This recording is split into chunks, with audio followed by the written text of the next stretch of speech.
Eton College, built in the 15th century. Its crown, the Gothic chapel.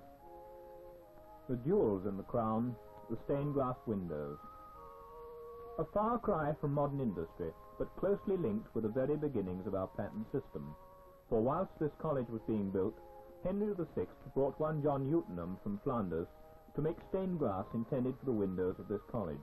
For reward, the king granted John a monopoly for making stained glass. This was a letter commanding everyone to respect the monopoly. Being open, it was called letters patent. Successive sovereigns have continued the practice, so stimulating invention and encouraging industrial development. All famous inventions have been protected by patents. James Watt took out a whole series of patents for different details of his steam engine. Stephenson used the patent system to give him protection for the details of his early locomotive. Dunlop, the inventor of the pneumatic tyre, was by profession a veterinary surgeon, although his fame is due to the fact that he was also a keen amateur cyclist. The Wright brothers patented details of their flying machine. They used the best cloth then available. They would envy us our range of synthetic fibres, one of the many products of modern research.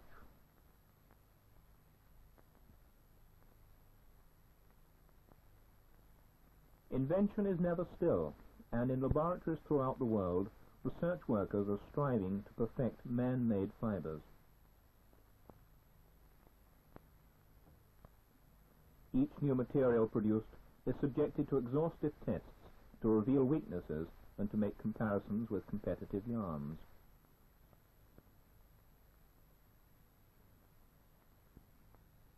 Results are collated and characteristics determined, and after many calculations, manufacturing techniques are involved which make economic production possible. The new fibre is woven into short lengths of fabric which are further tested.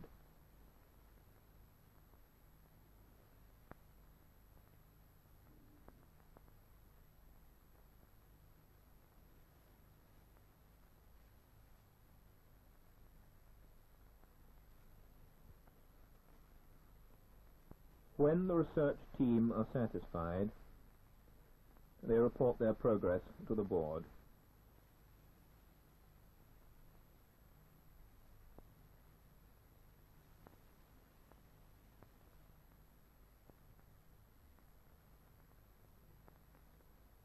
Details of the new product are given, potentialities visualized, the financial commitments investigated, and manufacturing problems discussed.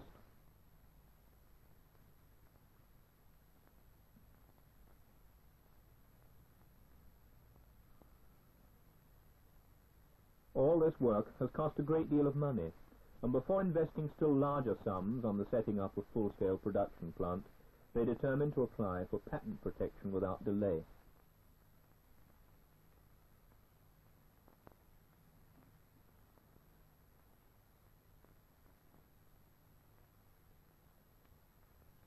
The company's legal expert in patents, called a patent agent, is approached.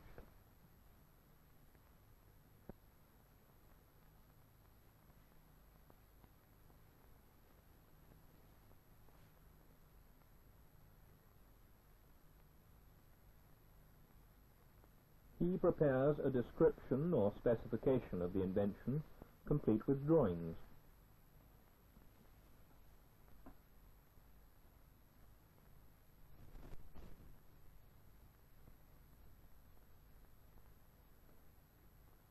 After carefully checking with the inventor that all the details have been covered, he takes the specification to the Patent Office, a branch of the Board of Trade.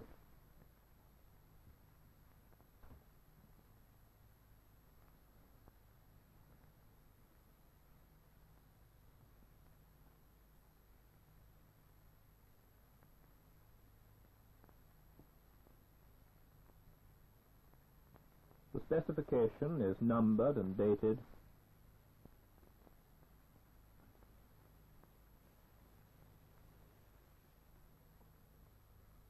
and every page embossed on the press, almost a museum piece in itself. as proof that it was filed on the date given on the specification.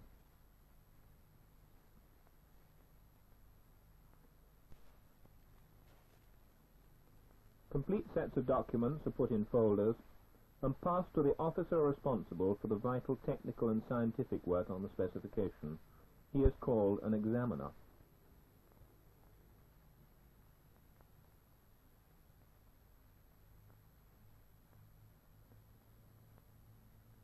There are 400 examiners, all of honours graduate standard, each an expert in some field of invention.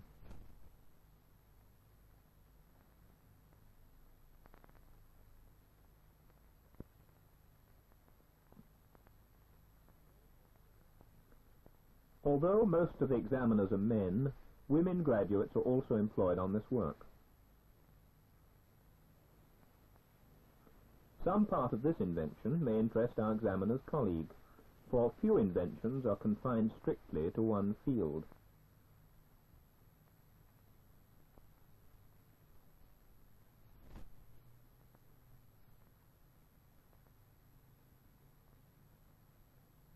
The examiner checks the specification carefully and critically, for the law requires that it should give a full scientific and technical description of the invention. Unsatisfactory passages are noted by the examiner, who may have to visit the Patent Office library to verify a point or confirm a reference.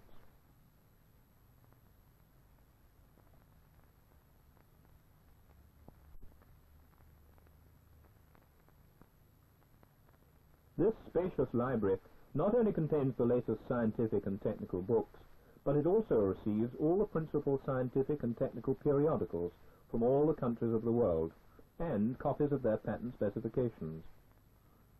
It is for the use of the examining staff, but it is also freely open to the public.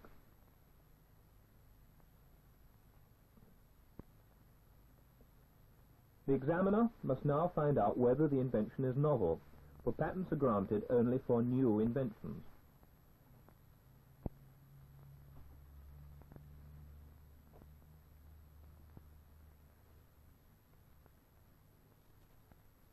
Back in his room, he explains to a trainee how this is done.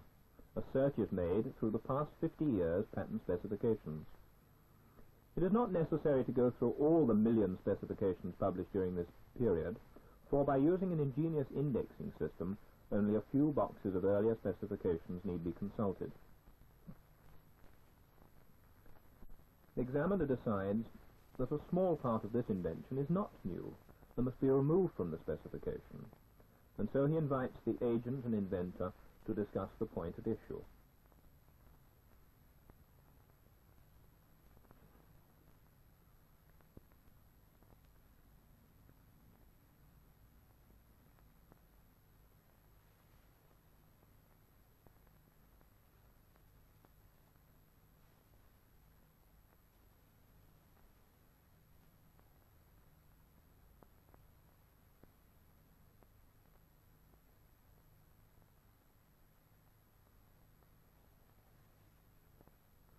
After some discussion, agreement is reached, but were this not so, they would take their case before a senior member of the examining staff who would settle the issue.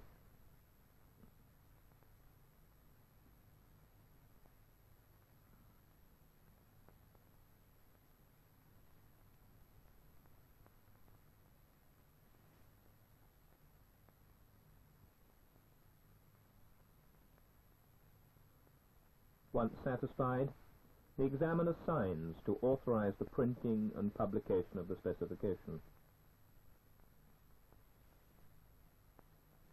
Copies are at once placed in the office library, where each day inventors and their agents come in to look through the new issue of specifications to see if there are any developments in their own fields of interest. But the patent is not yet granted, and anyone interested has the opportunity to object to it.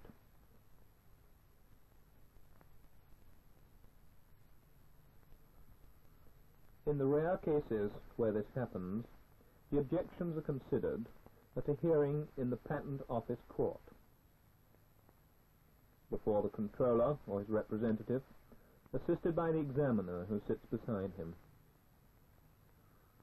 Both parties are normally represented by Queen's Counsel, and the inventor, his agent, and other interested parties come to watch the case.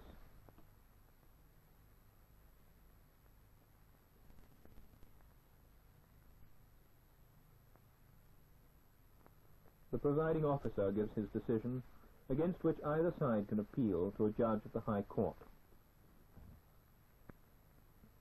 All objections having been overcome, a modern counterpart of the Great Seal is applied, and our patent is granted.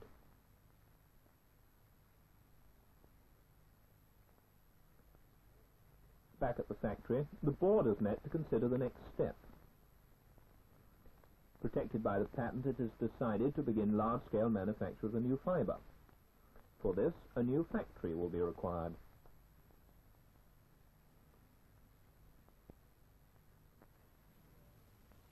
The site is cleared, foundations are dug, walls go up, and soon the new building is ready for the installation of plant.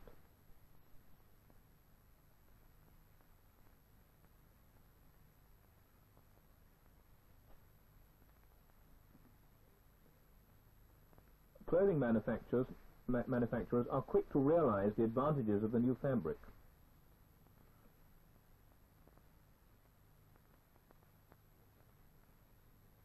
Later, the examiner's colleague produces a newly bought blouse made from the new fibre. This is the latest thing to the public, but familiar to our examiners, since they were amongst the first to know of this new invention and had followed the progress of the patent. We have followed here a single development in a single field. But invention goes on in a never-ending stream. All day, every day, specifications flow in at an ever-increasing rate, now 40,000 in a year. Under the stimulus of our patent system, invention leads to invention. The rocket becomes the modern express engine. The pneumatic tire carries the world on air. Wright's early flying machine becomes the airliner of today, and, under the same stimulus, entirely new industries constantly arise.